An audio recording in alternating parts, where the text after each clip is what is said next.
வணக்கம். இன்னைக்கு நம்ம பார்க்க போற வீடியோ பதிவு என்னன்னு பார்த்தீங்க அப்படின்னா, மகா முனீஸ்வரரை பத்தி தான் நம்ம இந்த வீடியோ தொகுப்புல பார்க்க போறோம்.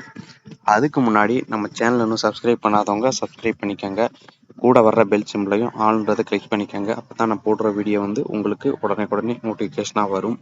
இப்போ வாங்க வீடியோக்குள்ள போகலாம். இந்த மகா முனீஸ்வரர் பார்த்தீங்க அப்படின்னா 108 முனிகள்ல இரண்டாவதாக இருக்கக்கூடிய ஒரு முனீஸ்வரர்.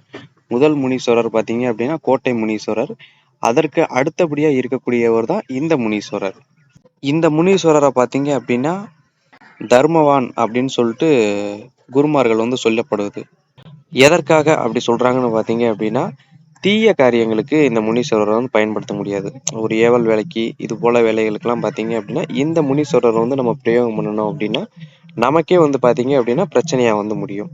அதே போல இந்த உபாசகருக்கு யாரேனும் தீங்கு நினைச்சாங்க, இல்ல அப்படின்னா ஒரு ஏவல் பண்றாங்க, இல்ல அப்படின்னா ஏதாவது ஒரு பிரச்சனை பண்றாங்க அப்படின்னா அவங்க பார்த்தீங்க அப்படின்னா ஏன்டா இவன் வழிக்கு வந்தோம் அப்படின்ற அளவுக்கு ரொம்ப சின்னாபின்னமா ஆக்கி விட்டுரும்.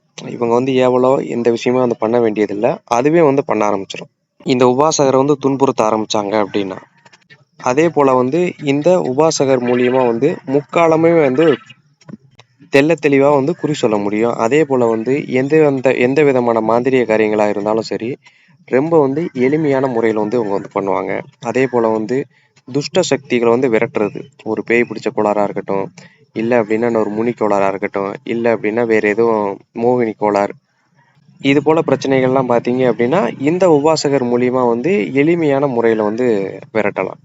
இந்த முனீஸ்வரர் பார்த்தீங்க அப்படின்னா 2 விதமாக அருள்வாக்கு சொல்லுவாங்க. எப்படின்னு பார்த்தீங்க அப்படின்னா, உடல்ல இறங்கி ஆடியும் அருள்வாக்கு சொல்லுவாங்க. அதே போல ஆடாம இருந்தும் அமைதியா இருந்தும் அருள்வாக்கு சொல்லுவாங்க. இந்த மந்திரம் உங்களுக்கு கிடைச்சிருக்குது அப்படின்னா, இந்த மந்திரத்தை நீங்க சித்தி பண்ண போறீங்க அப்படின்னா, நீங்க யாருக்கும் இந்த மந்திரத்தை உபதேசமா கொடுத்துறாதீங்க.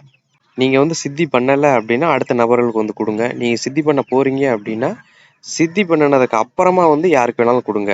அப்படி இடையில நீங்க உங்களுக்கு இந்த மந்திரம் உங்களுக்கு கிடைச்சது அப்படின்னா இடையில இன்னொரு நபருக்கு கொடுக்குறீங்க அப்படின்னா அவங்களுக்கு பார்த்தீங்க அப்படின்னா வெகு சீக்கிரம் சித்தி ஆயிரும். அவங்களுக்கு வெகு சீக்கிரம் சித்தி ஆயிரும். உங்களுக்கு அந்த அளவு சித்தி ஆகிறதுக்கு ரொம்ப காலங்கள் எடுத்துக்கும். இந்த முனீஸ்வரர் பார்த்தீங்க அப்படின்னா சிவபெருமானோட அம்சமா சொல்லப்படுது. மந்திரம் பார்த்தீங்க அப்படின்னா ஸ்க்ரீனில் கொடுத்துருக்குறேன். ஒரு நாளைக்கு 108 விதம் இந்த மந்திரத்தை சொல்லணும். மொத்தம் 21 நாட்கள் தான் இந்த மந்திரத்தை உச்சரிக்கணும். அதுவும் பார்த்தீங்க அப்படின்னா 2 வேளைகள் நீங்கள் பூஜை கண்டிப்பாக பண்ணி ஆகணும். காலையில் சூரியன் உதிக்கிறதுக்கு முன்னாடியே இந்த பூஜையை நீங்கள் பண்ணியிருக்கணும். அதே போல் சாயங்காலம் சூரியன் மறைஞ்சதுக்கு அப்புறமா பண்ணலாம்.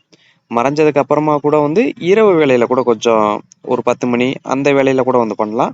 ஆனா காலையில சூரியன் உதிக்கிறதுக்கு முன்னாடியே இந்த பூஜையை முடிச்சிடணும். காலையில பார்த்தீங்க அப்படின்னா 1008 வித மந்திர எண்ணிக்கை சொல்லணும். அதே போல இரவுலையும் 1008 மந்திர எண்ணிக்கை தான் உச்சரிக்கணும். நீங்க பார்த்தீங்க அப்படின்னா கழுத்துல அணிஞ்சுக்கிறதுக்கு ருத்ராட்சர மாலையை பயன்படுத்தணும். இதை பார்த்தீங்க அப்படின்னா கடையில வாங்கினதுமே பயன்படுத்திடாதீங்க. அதை பால், பன்னீர், மஞ்சள் நீர் இதெல்லாம் ஊற வச்சதுக்கு அப்புறமா நீங்க பயன்படுத்துங்க. அதற்கு அடுத்தபடியா நீங்க இடுப்புல அணிஞ்சுக்கிறதுக்கும் பார்த்தீங்க அப்படின்னா வெள்ளை வஸ்திரங்களை பயன்படுத்துங்க. இந்த பூஜைக்கு பார்த்தீங்க அப்படின்னா நவா மரம் இருக்கு பார்த்தீங்களா, அதுல இருந்து ஒரு பலகை எடுத்துக்கங்க. ஒரு சிறிய அளவு பலகை எடுத்துக்கங்க. அதற்கு அடுத்தபடியா ஒரு திரிசூலம் வாங்கிக்கோங்க. ரொம்ப பெருசா இருக்கணும் அப்படின்றதெல்லாம் இல்லை. இந்த பாத்திர கடையில கேட்டீங்க அப்படின்னா ஒரு உள்ளங்கை அளவே திரிசூலம் கொடுப்பாங்க. அதை வாங்கிக்கோங்க. அதை பார்த்தீங்க அப்படின்னா அந்த பலகையில அடிச்சுட்டு அந்த பலகையில திரிசூலம் இருப்பது போல நிக்க வச்சிருங்க. படுக்கெல்லாம் வச்சிடக்கூடாது. அடிச்சிங்க அப்படின்னா பின்புறம் கூர்மையா தான் இருக்கும். அடிச்சிங்க அப்படின்னாவே இறங்கிரும். அந்த திரிசூலத்துக்கு பார்த்தீங்க அப்படின்னா மஞ்சள், குங்குமம் இது போல வைங்க. சந்தனம் கூட வைங்க. அதே போல விபூதியும் வைங்க. இது அனைத்துமே வச்சதுக்கு அப்புறம் பார்த்தீங்க அப்படின்னா அந்த திரிசூலத்துக்கும் பார்த்தீங்க அப்படின்னா வெள்ளை வஸ்திரம் உடுத்துங்க. இந்த கடைகள்லாம் பார்த்தீங்க அப்படின்னா சிறிய அளவுல துண்டு இருக்கும் பார்த்தீங்களா, அதை உடுத்துங்க. பலி கண்டிப்பா கொடுக்கணும்ப்பா. அதே போல பூஜையை நீங்க ஆரம்பிக்கிறீங்க அப்படின்னா அன்னைக்கு முதல் நாளும் கடைசி நாளும் பலி கொடுக்கணும். பலி பார்த்தீங்க அப்படின்னா ஒரு சேவல் கொடுக்கலாம். சேவல் வந்து கொடுத்ததுக்கு அப்புறமா வந்து பார்த்தீங்க அப்படின்னா அதோட தலையும் ஈரலையும் வந்து சுட்டு வந்து வைங்க. அந்த பூஜைக்கு வந்து சுட்டு வந்து வைங்க. அதே போல் வந்து புழுங்கரிசி சாதமும் வந்து கறி குழம்பும் வந்து படையலை வந்து வைக்கணும். அதே போல் வந்து கருப்பு எள்ளு இருக்குது பார்த்தீங்களா, அதையும் கொஞ்சம் அந்த பூஜைக்கு வந்து பயன்படுத்தணும். அந்த படையெல்லாம் வந்து வைக்கணும். கல் வந்து சுவடிகளில் வந்து வைக்க சொல்லியிருக்கிறாங்க. அது பார்த்தீங்க அப்படின்னா எல்லாருக்கும் வந்து கிடைக்காது. மது வந்து கண்டிப்பாக வந்து வைக்கணும். அந்த கல்லுக்கு பதிலாக பார்த்தீங்க அப்படின்னா மது வந்து வைங்க.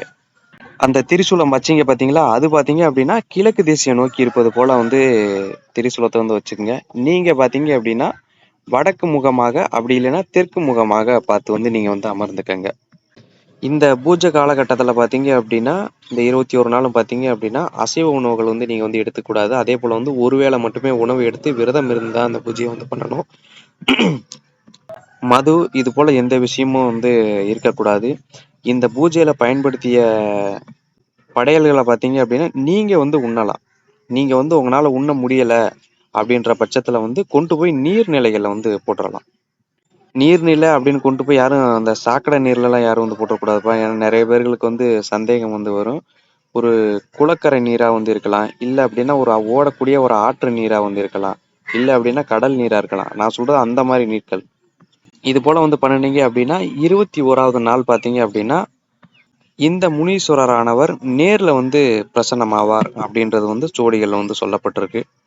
அப்படி வந்து நேர்ல வந்து பிரசன்னமாகக்கூடிய நேரத்துல வந்து நீங்க வந்து மனசுல வந்து என்ன நினைச்சிருக்கிறீங்களோ அதுதான் வந்து உங்களுக்கு வந்து வரமா வந்து கிடைக்கும். இந்த பூஜை பண்றீங்க பார்த்தீங்களா? அந்த 21 நாள். இதுல வந்து நீங்க என்ன வந்து நெனச்சுக்கிட்டு இருக்கிறீங்களோ, அதுதான் வந்து உங்களுக்கு வந்து வரமா வந்து கிடைக்கும். இப்ப வந்து நான் வந்து குறி பார்க்கணும், முக்காலமும் வந்து தெள்ள தெளிவா வந்து குறி பார்க்கணும், உன்ன வச்சு மாந்திரீக காரியங்கள் பண்ணணும் அப்டின்னாலும் சரி, நீங்க வந்து எந்த விதமான வேண்டுதல்களா இருந்தாலும் சரி, அத வந்து நீங்க நெனச்சுக்கிட்டு இந்த மந்திரத்த வந்து பிரயோகம் பண்ணுனீங்க அப்டின்னா, அந்த இறுதி காலகட்டத்துல வந்து அந்த கடைசி நாள்ல வந்து பார்த்தீங்க அப்டின்னா, அந்த முனீஸ்வரர் ஆனவர் அதுவே வந்து நீங்க நெனச்சதையே வந்து வரமாக வந்து அளிச்சுட்டு வந்து போவாரு. அதே போல வந்து இந்த பூஜைக்கு வந்து மல்லிகைப்பூ மலரை வந்து பயன்படுத்துங்க. அது இந்த வீடியோவில் வந்து உங்களுக்கு வேறு எதுவும் சந்தேகங்கள் இருந்தாலும் சரி, இல்லை அப்படின்னா நான் எதுவும் சொல்ல மறந்துட்டாலும் சரி, கீழே இருக்கிற கமெண்ட் பாக்ஸில் கேளுங்க. இல்லை அப்படின்னா என்னோட நம்பர் கொடுத்துருக்கிறேன். நான் வந்து அந்த அளவுக்கு வந்து ஃபோன் வந்து வச்சுக்க மாட்டேன். அதனால் வந்து வாட்ஸ்அப்பில் வந்து மெசேஜ் வந்து பண்ணுங்கள். நன்றி, வணக்கம்.